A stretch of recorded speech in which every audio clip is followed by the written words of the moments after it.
What's up, everybody? I'm Jay Roselle. Corey, with all the close games this year, there have been a lot of tense moments, and bat throwing has become an epidemic.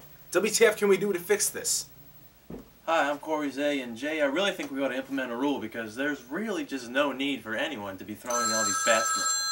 Are you serious? I mean, are you fucking serious? Huh? Are you serious right now, bro? Are you fucking serious right now? Are you serious? Oh my god. Corey, I would have at least expected a little more professionalism out of you. Did you at least have a good tantrum? Sorry, dude, this is my bad. Editing all these Iliadis highlights has got to me. Plus, I just had dinner with Greg Fuchs last night, and I saw Mike Scotia at church this morning, throwing his hat everywhere. Alright guys, welcome to the WTF, the Wiffleball Task Force. We're at the halfway point. The All-Star break is upon us. On today's episode, we've got all your All-Star coverage, 5 games worth of Survivor Series coverage. Nice. But today we got to start with the Rays. You mean the gays? Yes, Corey, the gays. The gays that swept your team. Fuck you. Listen, the Rays are good, right? But the question is how good. Their schedule's been relatively weak to start. They haven't faced a whole lot of great pitchers, but that's not their problem. Their offense is on point. They have one of the best offenses in the league, which I did not see coming, to be honest with you. 8-4 through 12 games is great. But they hit a really rough part of their schedule in the second half. They face a lot of good teams, a lot of good pitching. Will they be able to sustain it? I have my doubts. Signature wins over the Brewers, though, in the first half. Bottom line is this team is a lot better than the experts projected. Twice as many wins as what they were projected throughout the whole season at the halfway mark. Yes, they do have a much rougher schedule in the second half, but I think if they're smart and get up the pitching matchups that they want, against, go for splits against those harder teams that they're facing, then I think they could set themselves up for maybe a 5-6 seed or better. I do have a lot of faith in your managerial skills. I do. I mean, you know the league, and coming off the sweep at the hands of the Braves, I don't even really count Game 2 as that big of a loss because getting walked off on in Game 1 is really tough, and I think that really carried over to Game 2. But a lot of people are saying that sweep is the beginning of the end, so we'll see. Well, luckily with 2 weeks to cool off a little bit and get our momentum going into the second half. I'm really looking forward to the Reds facing Luke, too. I believe Luke in his next start is facing the Reds. That offense really going to be a challenge. Key game for us. Well, the other big story of note from the first half of the season is the Cubs. Last time we were on, we were talking about this team as a team to beat up on until their saviors, Dyer and Hogan, came back. But now, there's no sign of them, and they don't really need them. They've got one of the more solid pitching rotations in the league right now. Yeah, we said that a month from our last episode it would be a lot different, that they would have 2 really good pitchers, and we were right. They just weren't the 2 pitchers that we thought they would be. They are Tony Coster and Joe Corzin. Who? Yeah, that's right. TKO, as people call him, Tony Coster, is kind of like Tad O'Neill, which is kind of ironic because Tad announced that this would be his last year. And then he went out and got hurt against the Tigers, so he hasn't been pitching for a while. And this kid is just like him. He's a flamethrower, although he does have a really good screwball. And he gets kind of wild, especially in the early innings, just like Tad used to be. So it's kind of like out with the T-old, in with the new. Yeah, and then you got Corzin, who throws almost as hard and has crazy movement, great slider. I still doubt this team a little bit. They don't have a very good offense right now. TKO and Big Meech are really all they've got. White Poppy. They really need to get that together in the second half. Otherwise, when they face these elite pitching, when it comes to the playoffs, no matter what good of a performance TKO or Corzin puts up, might not matter if they can't score any runs. Yeah, they definitely have one of the weaker offenses in the league. We, amongst the analysts, were talking, and we compared them to the 2008 Nationals, a team that had really good pitching and almost no hitting. They kind of have to grind out wins. They have to win games 1-0, 2-1, 3-1, 3-2. Those can be a mental grind. Can they do that the whole year? I don't know, especially with teams knowing that they're good now. They have 2 good pitchers. They're going to gun for them. They're 3-7 right now. They have a bunch of key series coming up. It's possible this team could miss the playoffs, although I really hope not, because with TKO and Corzin getting into the playoffs would make things really exciting. You know, speaking of the playoff race, the race for the 8th seed is starting to heat up. You know, we've got 4 teams fighting for 2 spots, and 2 teams are going to have to go home. You got the Dodgers at 4-6, the Cubs at 3-7, the Rangers at 2-8, and the Phillies at 1-9. Corey, who do you have in and who do you have out? Wow, what a great question. This is going to be a great race. You have a couple of key series coming up. Next week is Rangers and Cubs. 2 weeks away is Cubs-Dodgers. Look, the Phillies right now are everyone's odd team out. 1-9, they've had a rough start. But the fact of the matter is they're only 2 games out of 8th place right now. So if they can ever get things together, they can make a real run at this. But if you're asking me right now, who do I have in and who do I have out, I have to believe that Josh Longo is going to get the Rangers to the playoffs. And right now with TKO and Corzine as a 1-2 punch for the Cubs, I just can't see them missing. I'm going to have to say the Dodgers and Phillies miss. I don't know, Corey. This is a tough one. I mean, a lot of the Rangers' chances rely on Tad O'Neill's health. Can his arm hold up? And with word that Joe Corzine could be out for the Cubs for a few weeks due to baseball, that doesn't bode well for them either. But the Dodgers have the best record of these 4 teams right now. They're in the driver's seat. I mean, with Mara moving back to the farm mound again and looking good again, that odds makers game is still contested, by the way, they're in control of their own destiny. If they can be smart about their rotation and get splits in these series, they could be the ones grabbing that 8th seed. It's very true, man. I mean, you never know what could happen down the stretch here. We've seen some crazy things. Speaking of crazy races, Corey, that roid race is really heating up. Yeah, that shit cray. Ain't it, Jay? At the beginning of the year, we had a pretty wide open race for Roy, but right now I think it's boiling down to 3 main contenders. Now, Mike Eliadis of the Braves, Derek Miller of the Rays, and Tony Coster of the Cubs. Yeah, I'd say these 3 have definitely separated themselves from the rest of the pack. I mean, you look at Mike Eliadis, he's got 11 home runs right now, 32 ribbies. He's in the top 3 categories, top 3 statistically in both categories. And his Braves are 8-2 right now in the driver's seat for the 2 seed. You look at Mills, he struggled against the Braves. I mean, again, the question about who is he face is going to come up, but he is leading the league in home runs with 13 through 12 games, which is huge right now. He's first in the league in RBIs with 37. And then you have TKO, whose hitting stats are pretty much irrelevant because they're not good anyway, but it's all about pitching with him. He's 2-2 with a 3.25 ERA. He's 3rd in the league with strikeouts with 51. And I think really the race is going to come down to the last couple weeks. Really, it might come down to who gets their team in better position. So you've got the big bats in Miller and Eliadis, right, but then you've got the next big thing as a pitcher in TKO. Exactly. Which is more favorable in this situation? Well, look, everybody always leans towards pitching being more crucial than hitting, which it usually is. But who's more? I think TKO is always going to be more valuable to his team, given what his team's strengths and weaknesses are, than the other 2.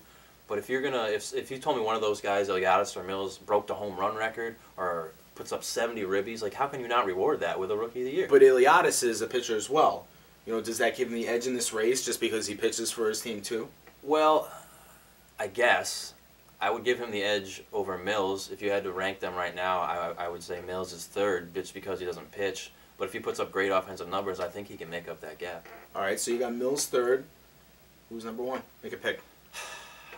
I'm just going to have to go with TKO right now. I think he's going to keep it rolling on the mound. I think he's going to end up with one of the best ERAs and one of the most some of the most strikeouts in the league.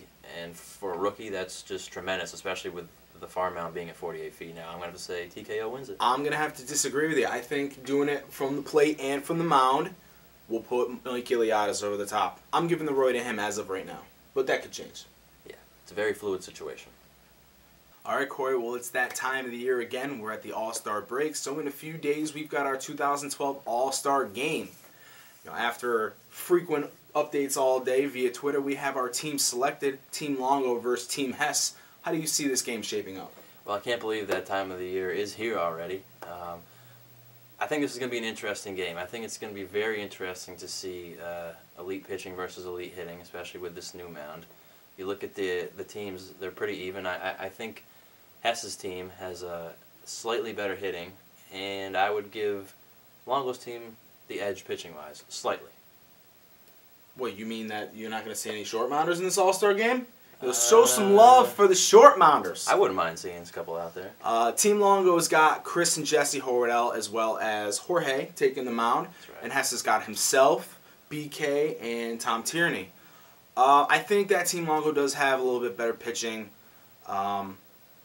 But it should be a very close game. I don't think we'll see a whole lot of offense altogether. You're probably right, but I hope you're not. I mean, this is like a murderer's row here. You got Hess, BK, Trigger, Pop, Aussie, Mara, Varno on Hess's team. That is a tough lineup for anybody to go against. You look at a guy like Hess, hasn't really faced many tough lineups this year. So going against Longo's lineup, maybe he'll have some trouble. I think we're going to see most of the runs in the later innings in the game. Take a pick. Who do you got? Well, I'm going to have to go with my team, Team Hess. I'm taking the team with myself, and most specifically with the most Cardinals on it. Go Team Longo! We'll be right back with more show. Don't go anywhere. This is WTF. You got a Mountain Dew on you? Mountain Dew? Oh, that's fantastic! Mountain Dew! Do the do, or I'll do you! Do, I'm doing the do. Down you go, do, you're do now.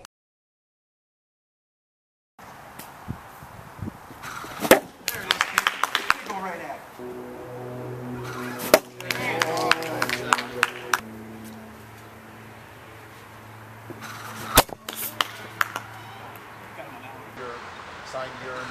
There you go, baby! Yeah, baby! Way to stay down on that! Way to stay down! I was like, nice.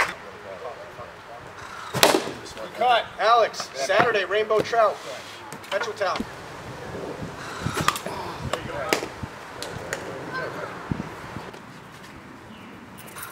There you go, baby! Come on! Nice job, Anthony. That's why you put it flat. Nice rip, baby. You're at one. Hold it. Good rip. You got that. Get that rip. Right here. Right here. Come. Get that guy. Coming. There you go. Right there. Make a play. And a boy. Good hit. You got it. Make that play. That's it.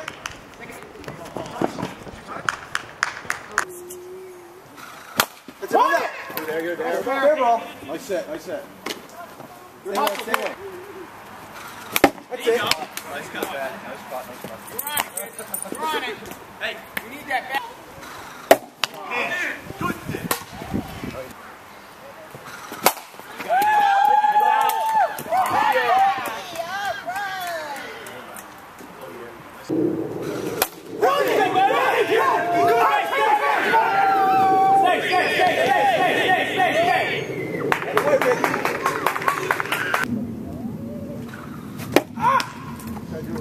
That was a strike. It was a strike anyway. That's it, kid. How's that? Kind of redeem yourself. Where did you get out of that?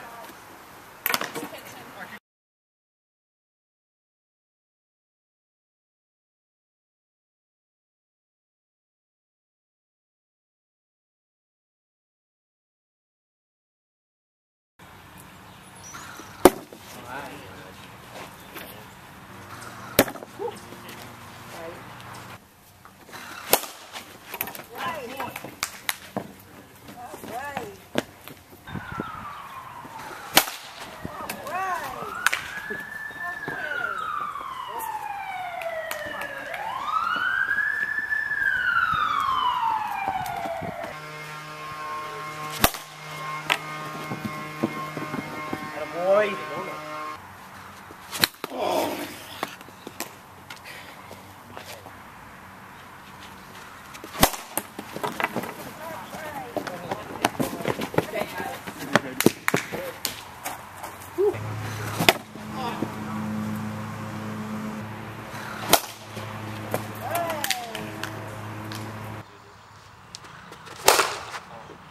Come on. Go.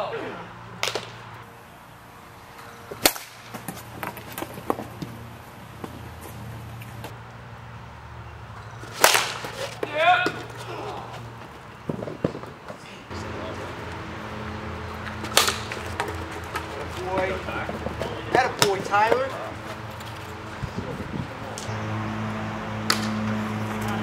Get back.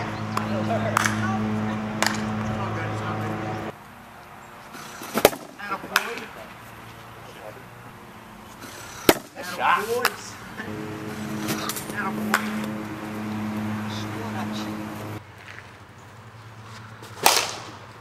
Come on.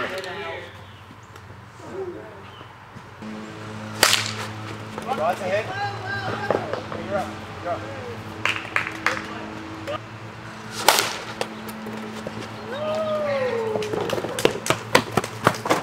grip, Dan.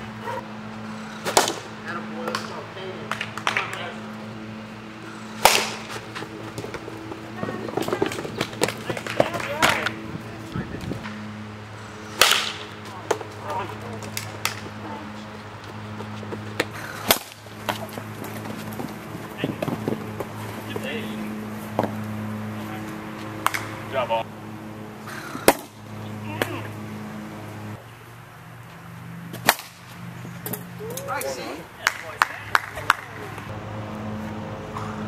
There you go. Come on, come on.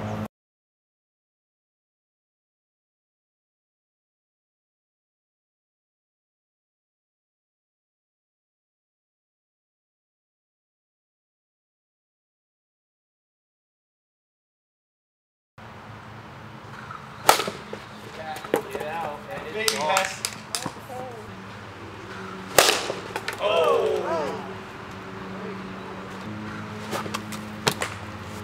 that was a bad swing.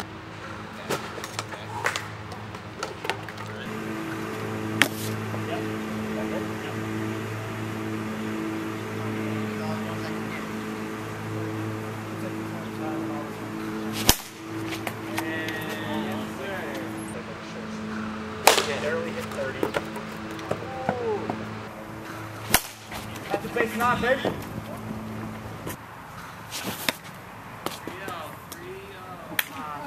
Sorry, coach.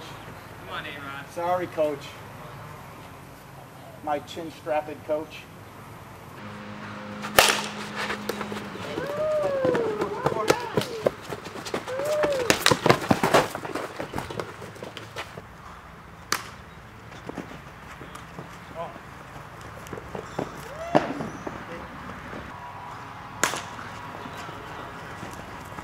Oh, shit. That's great.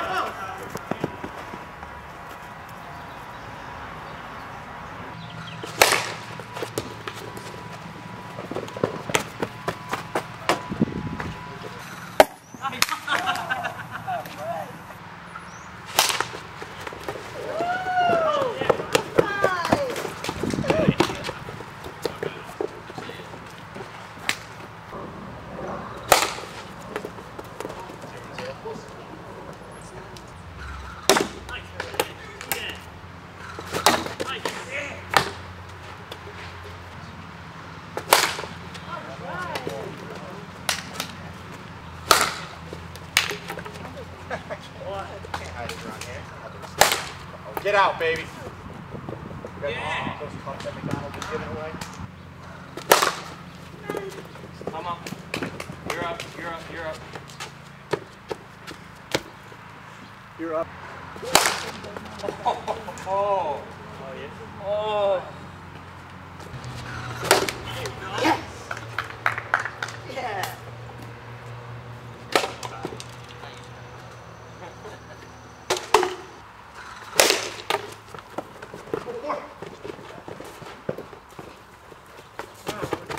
Oh, go, go. You got it.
just from America. Oh! That was it! You're the one who's giving us all day.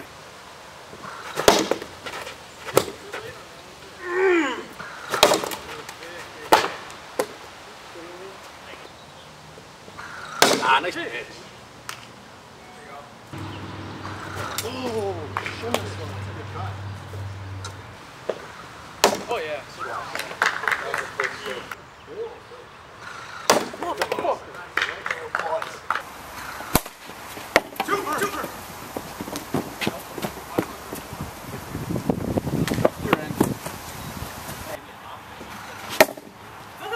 Holy shot. I haven't even fucking took it. Just dropped.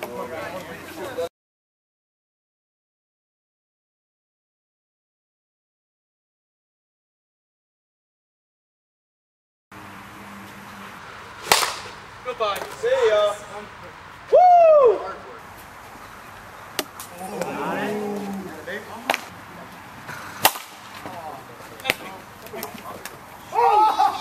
Run it out! Down, 2-2-2. Go to 3. Wow.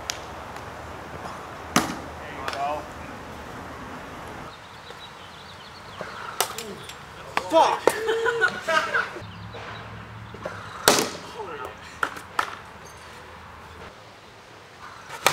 Run. Joe, you're there, Joe, you're there.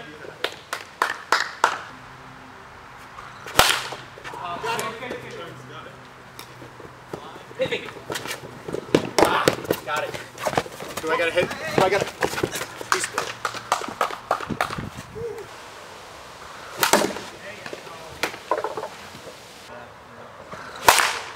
Gone. Yeah, he did.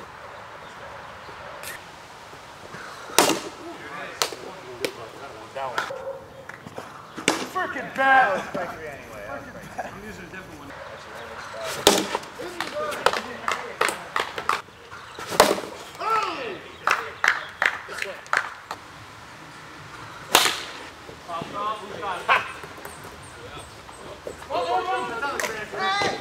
Oh, Nick, get back. What are you doing? Holy shit. How's that transfer?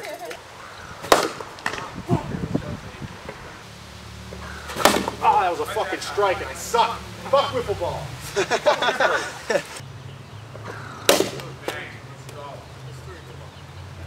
Just don't step on it. Run it. Get there. Get there. Get there. Hold it. Go! Hold it. Hold it.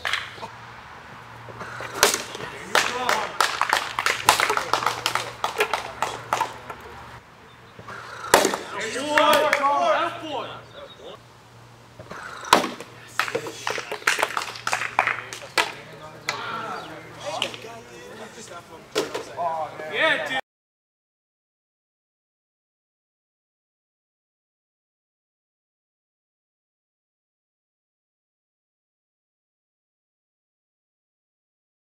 Montgomery Ward's slow cooker. It roasts, it bakes, it grills, and best of all, it's only 6 quarters. What's this? It's not 6 quarters. It says 6 quarters on the box and you're telling the master it's not 6 quarters. Who's your agent? Dude, what are you doing? I'm doing the do. Dude, don't worry about it. Just do you. Alright. Time to start this new game on this show. The first time we ever played it. It's called Fill in the Blank. Fill in the blank. The game that's got me blanking in my blank. Blank. Alright, Corey. Here's your first question. The Phillies' 9-game losing streak is blank. Constipation.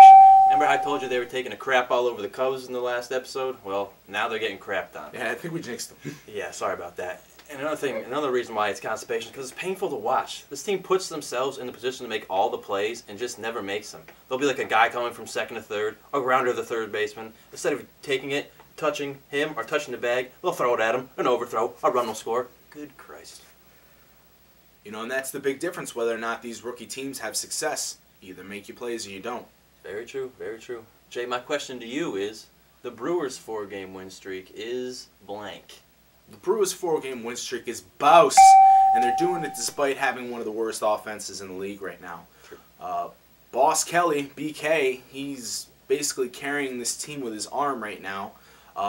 Huge game beating TKO to take the Survivor Series belt. They got the 4 straight wins over the Rangers and the Cubs. And it's also very big that Alex Kelly is now pitching again. He looked pretty well in his last start via 800 milligram ibuprofen. The future is definitely looking bright for the Brewers, and I think that they're going to make their way up the ladder again in due time. It's a lot of pressure to put on a pitching staff, and in particular BK, but if anybody can handle it, it's probably him. Well, there might not be as much pressure on BK as you think. They still got Gio and AK Ron in that rotation. You know, that number 2 seed they guarantee might still be in reach. That series with the Braves later on this year is going to go a long way into determining who gets that seed. Now, speaking of the Braves will finish with a blank seed. Frankly, Jay, I don't give a damn. Let me tell you something right now. This Braves team is garbage, trash, whatever you want to call it, all right? I don't care what seed they end up getting. The 1, the 2, the 3, the 12. Really? I don't care. They're 8-2 They're going right nowhere in the playoffs. They have Chris Hess and nobody else. Period. I don't know, man. LaValle looked very impressive the other day. He's throwing hard. He's got decent movement. He's got a wide variety of pitches. And most importantly, they've got a good offense with Hess. LaValle, if he shows up to games, he can hit too. And obviously Iliadis, he's a Roy contender, and he's a very good power hitter as well. Look, at some point, Hess is going to have to pitch against a really good lineup, and Iliadis is going to have to win a game against a really good team. And I don't see either of those things happening. You don't. Hess has got a better track record than anybody. He's one of the greatest captains of all time. I think the Braves will be okay. It's a gut feeling. And speaking of gut feelings, Shay, how do you feel about this question?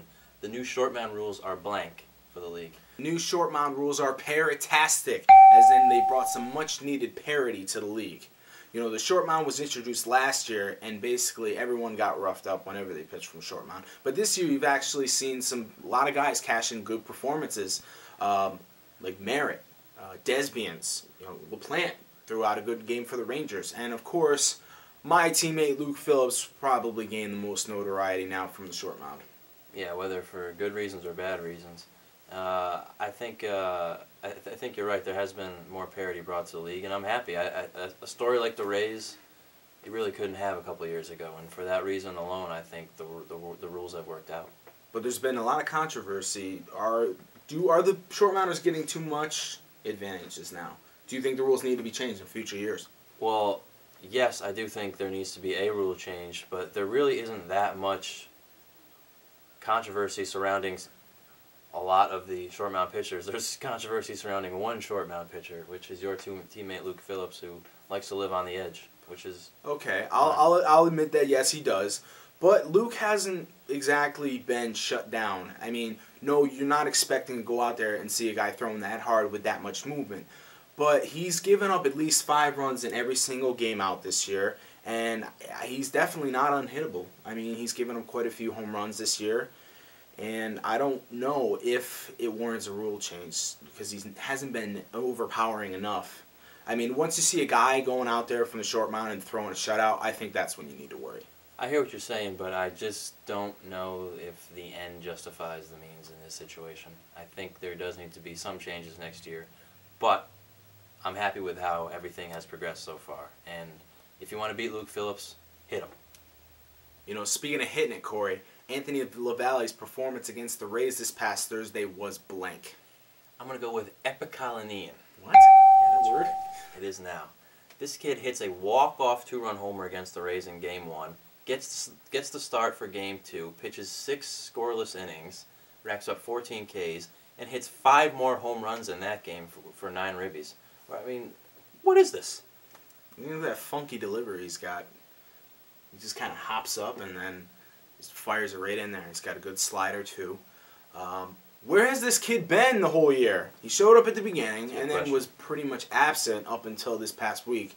The Braves need to get this kid in more games if they want a shot at one of those top 2 seeds, and definitely make a great number 2 pitcher for them in the playoffs as well. Yeah, I think he's only been to 4 games this year, and like his 6 homers put him like top 12 in the league already this year, basically in that one game. So if they can get him to the games, he is going to be a big bat in the lineup. Plus a great pitcher. You know, LaValle's going to turn out to be the big X factor for the Braves. The difference of whether or not they're going to be able to compete for a championship this year. Jay, our last question of this segment is for you. Big Meech's hitting slump is blank. Sean Sheldon, Big Meech's hitting slump is, You know, the kid started the season 13 for 23. He was an early Roy contender, but ever since he's gone 2 for 22. You know, we've mentioned that the Cubs hitting isn't so great, and he's the biggest reason. You know, TKO and Corzin can't do it on their own with their arms. This team needs to start hitting, mostly Meech. You know, start a little, We need, out of you, Meech. That's so true. But, I mean, going against like teams like the Cardinals and the Brewers, the Kelly brothers and the Horvath brothers will do that to you. It'll kill your average, but I think he's going to be picking it up later in the season. I really do. He's going to have the chance to do just that in the coming weeks. He's got 2 big series coming up against the Rangers and the Dodgers. Sources say Rick Ross will be in attendance. Well, that'll do it for Fill in the Blank. This game is officially... Never gonna give you up, never gonna let you down, never gonna run around and desert you. Welcome back to the WTF, everybody, where we rickroll the innocent. Corey, as we're entering the second half of the season, we got a lot of exciting things going on. Give the people something to watch for in the upcoming weeks. Well, I'm going to give you 2 things. First of all is the Reds. They started out 0-4, and they still have to make up that series against the Brewers. But this is a team that I think can be as good, if not better, than any other team in the league. If their offense is on point, if Leffler and Curtin step up, and Pop does his thing, this team can be really, really good. They can be the best team in the league. I just don't know if they're ever going to pull it together all at the same time. The second thing is the Tigers. They've got a really rough stretch coming up, 3 or 4 really good opponents in a row. It's either going to make them or break them. I could see this team going 0-6 over the next couple weeks, or like 5-1. So like I said, it's either going to make them or break them, and it's going to be a hell of a thing to watch. Well, there's still plenty of time for teams to establish themselves and plenty more action on the way. Well, that's all the action you're getting from us here tonight on the WTF. Don't forget to follow this YouTube channel right here for more upcoming episodes. Don't forget to like us on Facebook, follow us on Twitter at Hessfield Wiffle, as well as get all your news, stats, and standings on HessfieldWiffleball.com. And until next time, good night. Good night, Cody Rumney. Stunner. No. Yes. What? God.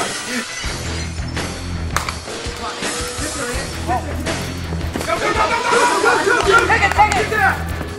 Pick off! Pick off! Pick off! Oh! Yeah, baby! Yeah! Robin! Yeah, baby!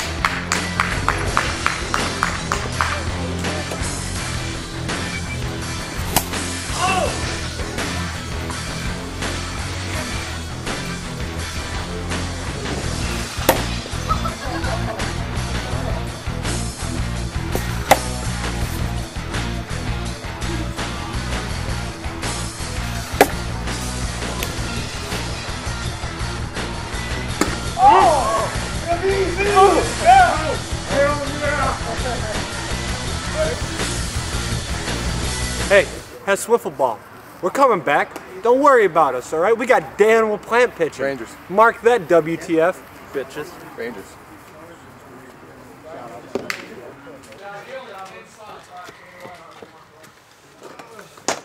Jay.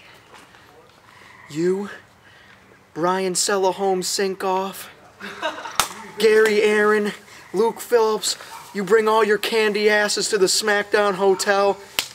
The Oss is coming for you. If you smell what the Oss is cooking. Do you want me to...